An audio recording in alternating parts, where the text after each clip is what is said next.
Hey guys, my name is Harry, and I was once a former college basketball player who went from being undrafted to getting loads of minutes in my final year because I have developed my ability to become a defensive pest. So what we're talking about today would be about defensive mindset. On defense, right, a lot of kids nowadays, right, especially on social media, there are a lot of viral clips going on of people getting dunked on, getting their ankles broken, and that kind of instill a fear into athletes or young hoopers to actually not play defense as hard just because they don't want to be embarrassed on the basketball court. Even though I love social media, there are some stuff like that which actually is stopping how the defensive game on basketball should be growing, especially with the little amount of social media coverage there was back in the 90s, 2000s. Everyone was really playing hard in street ball, in 5-on-5 courts, and everyone's just competing really hard. Doesn't really matter. Let's say, for example, if they got dunked on, there isn't actually a footage of them being dunked on, getting their ankles broken.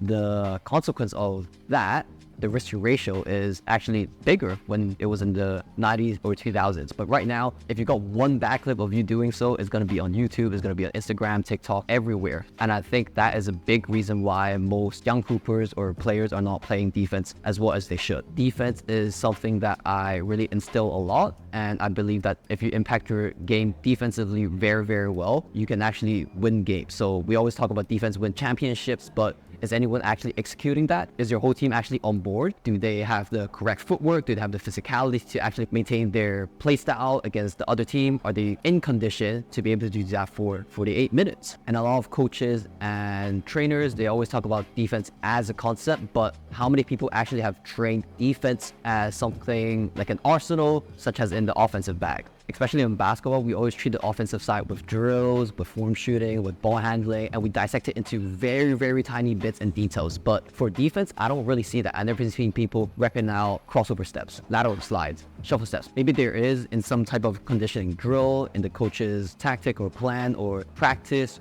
but most of the things that was taught, I think, in 2010s, they're pretty outdated. For example, with the only laterally sliding, right, not allowing yourself to be doing a crossover step, closing out with chopping feet. These are just two examples, really bad examples that I was taught when I was at a young age, and I really think that this needs to be changed in order for the basketball defensive game to grow. The offensive game, the spacing is getting larger, especially in the NBA, so really improving your defense and your defensive footwork, especially your mentality, is going to be a big step for players to getting contract and overseas as a pro or even as a college player. So Quick interruption here. If you're an athlete who's tired of being injured, slow, and immobile, check out the link in group description below for exclusive access to programs, content, and weekly calls, and you get all that for free. Back to college player. So one big thing that I would like to give you guys today on the defensive mindset is that you got to think about the next play. Whatever happens before, whether you get your ankles broken or you got blown by, I want you to have almost like a next shot mentality, but actually reflect on it as well. So maybe you got scored on, right, and you have a brief period of probably around 3 to 5 seconds when you're running up the court back as the point guard, maybe you're running a play, or you're the shooting guard, which actually gives you more time to think about what just happened on the defensive end, whether you didn't have active hand to actually strip the shot when you were actually right there to force him a tough shot. Maybe you got blown by because you were expecting a screen on the left or the right, and your big man didn't call it. So then when you were really trying to pay attention to your left and right, he blew right by you, right, for an easy bucket or a layup. So this is a really important concept to actually reflect on during the game. Not only after, during film study, you want to actually reflect immediately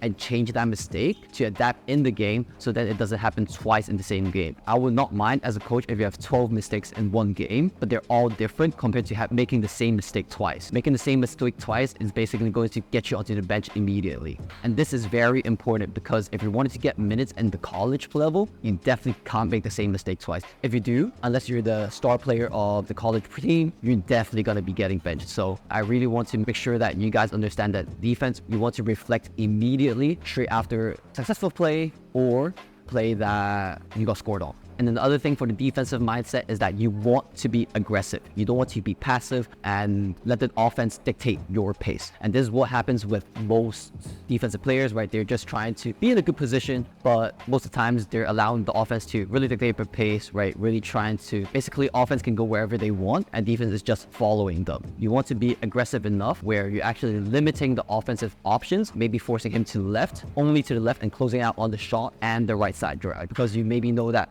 on your left side, maybe there's a baseline help where you guys can basically trap together. So knowing where your help defense is also very, very important. And because now you're on the aggressive end, the offense player will naturally take a step back to becoming more passive. And especially if you're guarding him full court and you're giving him that type of pressure, he's going to pass the ball much more. So once you two get into the half-court set or play, even though you might be feeling hella tired at that point, he's going to be tired too from being all on that pressure. So once he catches the ball and tries to attack, his brain is not going to be fully functioning in a fatigued state, and he might make a mistake with a turnover or doesn't have the energy enough to get a jump shot up. So you're actually doing your job pre half court. So that's going to be causing him to be frustrated emotionally and physically very, very tiring, just like how you would treat the offensive side. And one last thing is that I want you to treat your defensive game just like how you would treat the offensive game. A lot of times for the offensive game, we have field goals, we have 3-point field goals, we have free throws, or how many times we're getting to the line, how many times we're getting fouled, how many assists we got, etc., etc. There's so many stats for the offensive end, but defensively, it's very, very hard to objectively track, because sometimes you might get deflection. That doesn't count as a steal.